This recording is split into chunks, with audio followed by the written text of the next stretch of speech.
BRS రజతోత్సవ సభకు ఊరువాడ సన్నద్ధమవుతున్నది. వికారాబాద్ జిల్లా యాలాల, పెద్దమూల్, తాండూరు మండల ముఖ్య నేతలతో మాజీ ఎమ్మెల్యే పైలట్ రోహిత్ రెడ్డి సమావేశమయ్యారు. వరంగల్ సభ పోస్టర్ ఆవిష్కరించారు. ఈ నెల 27న ప్రతి గ్రామంలో బీఆర్ఎస్ పార్టీ జెండా ఆవిష్కరించాలని రోహిత్ రెడ్డి సూచించారు.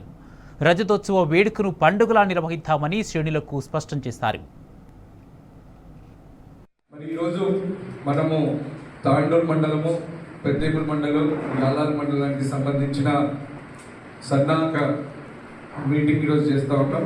మన పార్టీ ఆవిర్భవించి 25 సంవత్సరాలు కావస్తున్నందున రజతోత్సవ వేడుకలను మనం నిర్వహించుకుంటున్నాం.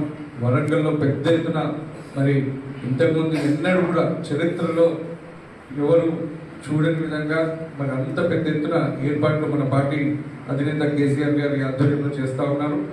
దాదాపు లక్షలాదిగా ఆ రోజు యావత్ తెలంగాణ నుంచి మరి మన పార్టీ కార్యకర్తలు, నేతలు, నాయకులు, ప్రజలు అందరూ కూడా పెద్ద ఎత్తున మరి వరంగల్కి వస్తూ ఉన్నారు. తెలంగాణ రాష్ట్రం వ్యాప్తంగా కాబట్టి చాలా రష్ కూడా ఉంటుంది, అంటే ట్రాఫిక్ జామ్ అయ్యే అవకాశాలు ఉంటాయి. కాబట్టి మనం ఎంత తొందరగా సభాస్థలానికి చేరుకుంటే అంత మనకు ముందు జాగ్రత్త దొరకడం కావచ్చు, మనం కేసీఆర్ గారు చెప్పే మాట వినే అవకాశం ఉంటుంది. లేకపోతే మధ్య దాకా పోయేసి ట్రాఫిక్ జామ్ ఇరుక్కొని మనము పోలేకపోతాం. అంతేకాకుండా అసలు 1250 ఎకరాలలో ఈ సభ నిర్వహించబోతా ఉన్నారు.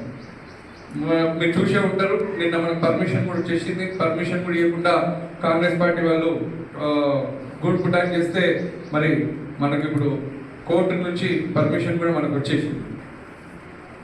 కాబట్టి ఇది ఈ 15 బస్సులను నేను ఈ 15 బస్సులు ప్లాన్ చేసుకుంటారనేది మండల నాయకత్వంలో నేను విజ్ఞప్తి చేస్తా ఉన్నా.